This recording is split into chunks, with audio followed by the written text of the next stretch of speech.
देखिए, बहुत ही दुर्भाग्यपूर्ण घटना है कि एक कांस्टेबल चौकी के अंदर आत्महत्या कर लेते हैं और लिख के जाते हैं कि मैं क्यों आत्महत्या कर रहा हूँ, मुझे पिछले साल भर से किस तरह से परेशान किया जा रहा है। और उससे भी बड़ी दुर्भाग्य की बात है कि उप मुख्यमंत्री जी के नाम वो अपनी सुसाइड नोट में लिख के गए कि प्रेमचंद जी, मेरे परिवार का आप ध्यान रखिएगा, मैं मर रहा हूँ, मेरा परिवार की जिम्मेदारी मैं आपको देके जा रहा हूँ।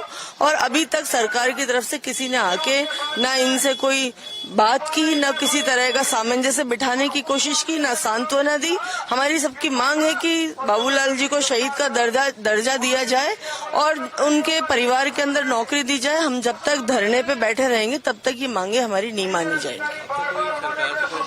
कोई बातचीत नहीं हुई। बड़ा दुर्भाग्यशाली बात है कि कार्यरत नौकरीशुदा व्यक्ति जो कि अपनी ड्यूटी के ऊपर चौकी के अंदर मर गए और सरकार को कोई मतलब नहीं। आखिर वो थे तो एक सरकारी कर्मचारी, तो एक गवर्नमेंट के परिवार का हिस्सा अगर कभी मरता है और उसके ऊपर किसी का कोई संज्ञान नहीं लिया जाता, तो इस तरह की सरकारें जो फेलियर सरकार है, जो अपने आप को कहते हैं कि हम लोग काम कर रहे हैं, पब्लिक के हित में काम कर रहे हैं, ऐसा दुर्भाग्यपूर्ण दृश्य देखने को कभी नहीं मिला पहले कि सुसाइड की चौकी में और उसके ऊपर कोई सरकार का नुमाइंदा आके बात तक करने को तैयार नहीं है।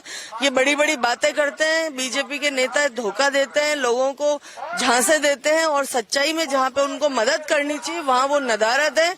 मैं तो उप मुख्यमंत्री जी के ऊपर भी बड़ी आश्चर्यचकित हूँ कि सुसाइड नोट में जब उन्होंने उनका नाम लिख के अपने परिवार की जिम्मेदारी सौंपी और उसके बावजूद वो अभी तक देखने भी नहीं आए। मैं समझती हूँ कि ये आत्महत्या टेक्निकली आप कह सकते हैं आत्महत्या है, लेकिन हकीकत यह है कि ये ढांचागत हत्या है, आत्महत्या नहीं। ये सिस्टम के कारण हत्या है। और इसलिए मैं जब एक दलित कांस्टेबल इतने मुश्किल से नौकरी पाते हैं, क्या परेशानियों के बीच रहकर उनको नौकरी मिला, अभी वो नौकरी कर रहे हैं पुलिस डिपार्टमेंट में, और अगर उनको ये मजबूरी होती है कि सोचते हैं कभी जीने की कोई अभी रास्ता मेरे लिए नहीं है, तो कौन वो शक्तियां जिम्मेदार है ऐसे परिस्थिति बनाने में। उन्होंने अपने सुसाइड की नोट में ये भी लिखा है कि कौन कौन डिपार्टमेंट के लोग या ऑफिसर जिम्मेदार हैं। उन्होंने ये भी कुछ बताया, भ्रष्टाचार का वहाँ एक पूरा एक गिरोह चल रहा है, वो उनको परेशान कर रहे थे। आप बताइए, जब खुद ही ऐसे पुलिस के अंदर ये होता है तो जनता क्या उम्मीद कर सकती है इस पुलिस को। तो अपनी छवि, संवेदनशीलता तो छोड़िए, अपनी छवि को ही देखते हुए पुलिस की क्या ये जिम्मेदारी नहीं थी। कानून को देखते हुए क्या पुलिस की जिम्मेदारी नहीं थी कि तुरंत एफआईआर दर्ज करे, इंक्वायरी करे, गिरफ्तार करे और तुरंत परिवारजनों के पास पहुंचकर उनके साथ सहानुभूति दिखाकर मुआवजा की बात करे। ये तीनों मुद्दे में एक भी मुद्दे नहीं ये लोग उठाए।